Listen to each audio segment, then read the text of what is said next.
नमस्कार दोस्तों, आप हैं अपने दोस्त आरजे ज़ीशान के साथ। ढेर सारी बातें हमेशा आपके साथ चलती रहती हैं और आज हम हैं एडवोकेट रजत पालीवाल जी के साथ, जिनसे हम ढेर सारी बातें करने वाले हैं फैमिली इश्यूज़ पर। आजकल आपने देखा होगा कि डिवोर्स के जो केसेज़ हैं वो बहुत ज़्यादा बढ़ते जा रहे हैं। बहुत सारी प्रॉब्लम्स हैं जो फैमिलीज़ में देखने को मिलती हैं, जिसकी वजह से बहुत सारी समस्याओं का दोनों तरफ फेस करना पड़ता है, चाहे मेल हैं, चाहे फीमेल है, चाहे उनके बच्चे हैं, सभी को इन सारी प्रॉब्लम्स को झेलना पड़ता है।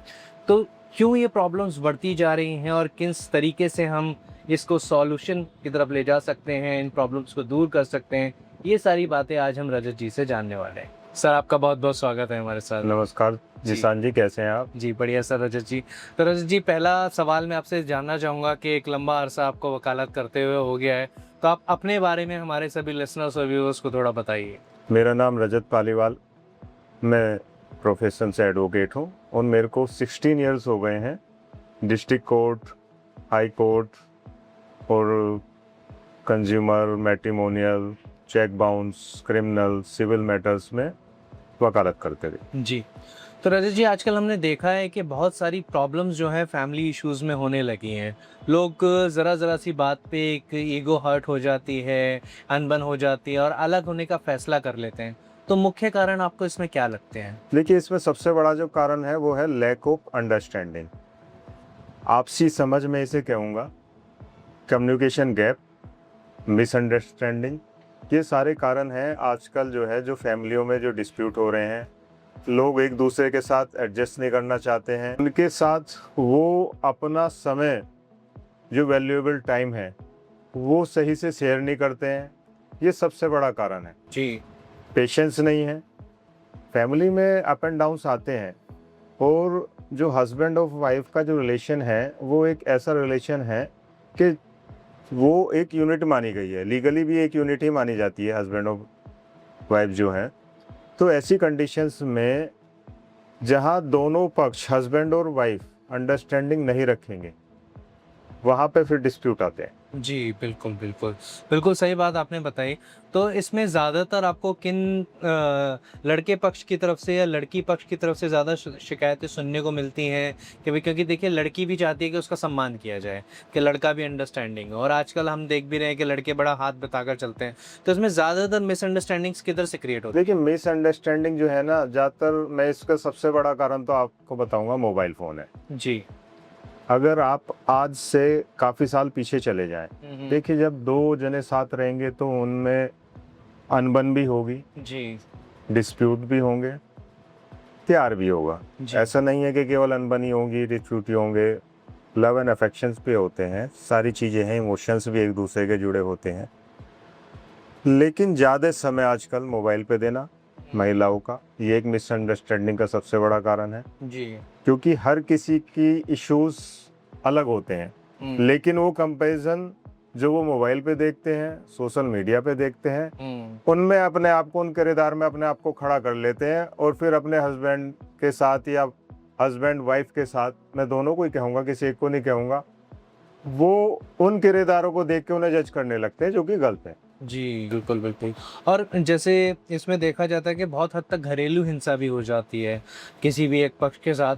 तो घरेलू हिंसा जिसके साथ हुई है, तुरंत उसके कौन-कौन से मौलिक अधिकार हैं जो उसे मिलते हैं? देखिए, ऐसा देखा गया है, आज भी इतनी एजुकेशन के बाद भी हुँ, बहुत सी फैमिलीज़ जो हैं, डोरी की डिमांड करते हैं हुँ, या किसी ना किसी कारण से, क्या आप उसे जो है छोटी मानसिकता कह लीजिए, उत्पीड़न करते हैं, क्रिटिसाइज़ करते हैं। तो वो सब चीज़ें, जितने भी इस तरह के एक्ट हैं, वो डोमेस्टिक वायलेंस में आते हैं। जो जी, एक्ट बना हुआ है, protection of women against domestic violence, उसमें जी। उनके अधिकार हैं। हुँ, वो प्रोबेशन अधिकारी को पिटीशन दे सकते हैं, अपनी कंप्लेंट दे सकते हैं, डायरेक्ट कोर्ट में भी दे सकते हैं, कंप्लेंट केस फाइल कर सकते हैं। जी। उसमें उन्हें उनके जो खर्चे रहने के लिए है, मेडिकल एक्सपेंसेस हैं, ये सारी चीज़ें जो हैं उसमें डोमेस्टिक वायलेंस में कवर्ड होती हैं। जी, जी, जी, जी, जी। और किसी फैमिली में मान लीजिए कि बच्चे भी हैं या 1 बच्चा है या 2 बच्चे हैं, मियाँ-बीवी के बीच में अनबन हो गई है, बात डिवोर्स तक आ गई है, तो अगर मेंटेनेंस की बात आती है, तो कोर्ट किन बातों को महत्व देती है? देखिए, मेंटेनेंस तो हस्बैंड की लायबिलिटी है अगर आपने शादी करी है तो आपको अपनी वाइफ को जो है मेंटेनेंस देना पड़ेगा। जहाँ तक बच्चों की बात है तो बच्चों का भी मेंटेनेंस लीगली बनता है। मेंटेनेंस मैंने बताया 2 जगह आप क्लेम कर सकते हैं। एक तो जो अब नया सेक्शन बन गया, पुराने में सेक्शन 125 सीआरपीसी था, अब नए में 144 बीएनएस है, एसएस जी है।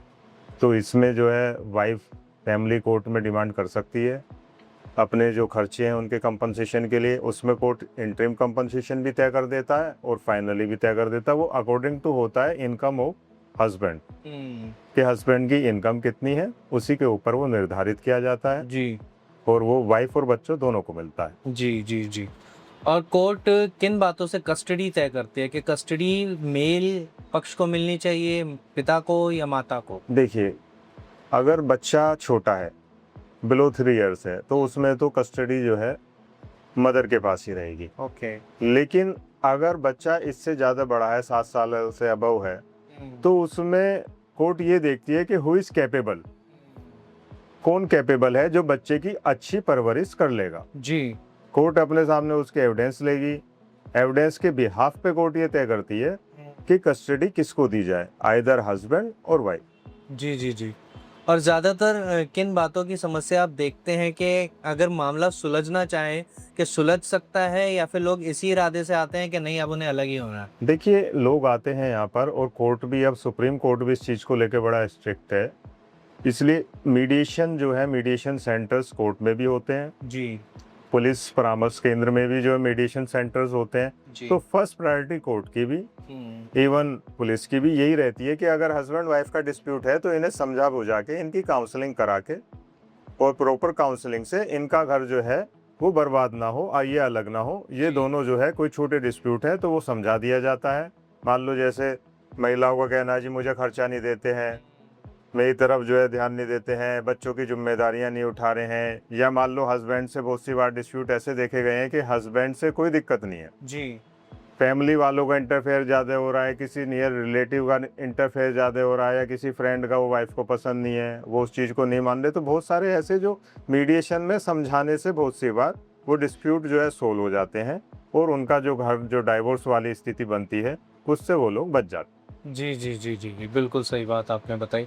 एक लास्ट मैसेज मैं आपसे लेना चाहता हूँ कि जितने भी केसेस आप देखते होंगे कोर्ट में आते हैं आपके पास, क्या उनको मैसेज देना चाहते हैं कि अगर कोई भी शुरुआत करें इस तरीके का, अगर वो कदम उठाना चाहते हैं कि उन्हें लग जाए यार अनबन हो रही है, मिसअंडरस्टैंडिंग हो रही है, डिवोर्स की तरफ बढ़ना है, तो पहले किन बातों को सोच लें? देखिए, सबसे पहले तो अगर हस्बैंड और वाइफ न्यूली मैरिड हैं, उनके कोई इश्यूज़ नहीं है, बच्चे नहीं हैं, तो ऐसी कंडीशन में कोशिश जो है ये देखना चाहिए कि भाई हमारे डिस्प्यूट का रूट क्या है, जी कोज ऑफ रूट क्या है डिस्प्यूट का, उन्हें दूर करना चाहिए आपस में।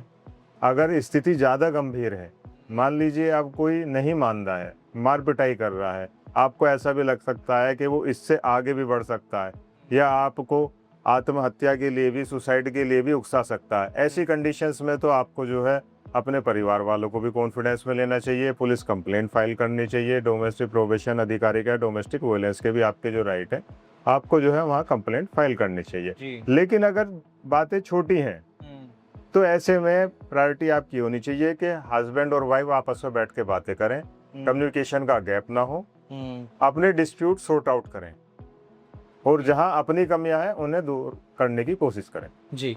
तो एक सवाल और मेरे मन में आया कि जैसे वायलेंस हो जाती है, लड़ाई हो जाती है, अनबन हो जाती है, तो पहले वकील साहब के पास आना चाहिए या पहले पुलिस स्टेशन जाना चाहिए? नहीं, पहले पुलिस स्टेशन। पहले पुलिस स्टेशन जाना चाहिए। और कौन-कौन सी धाराएं हैं इसमें? इसमें धाराएं तो डिपेंड करता है कि वो एक्ट क्या है, डिपेंड्स अपॉन एक्ट। जी मान लो सिंपल है, मार पिटाई है जी या हैरेसमेंट है, गाली गलौज है या टीजिंग है, तो उसी के अकॉर्डिंग जो है धाराएं लगती हैं। जी जी। हाँ, तो रजत जी, आज इतना कीमती वक्त आपने दिया उसके लिए बहुत बहुत धन्यवाद आपका। थैंक यू जिशान जी। तो दोस्तों, ये थे एडवोकेट रजत पालीवाल जी मेरठ परिसर में। आज इनसे हमने ढेर सारी बातें करी, बहुत कुछ जाना कि किस तरीके के केसेस फैमिली कोर्ट्स में आ रहे हैं और किस तरीके से वो हल भी हो सकते हैं अगर एक अंडरस्टैंडिंग दोनों में पैदा हो जाए। ढेर सारी बातें हम हमेशा आपसे करते रहेंगे। फिलहाल आपसे लेते हैं इजाज़त। धन्यवाद।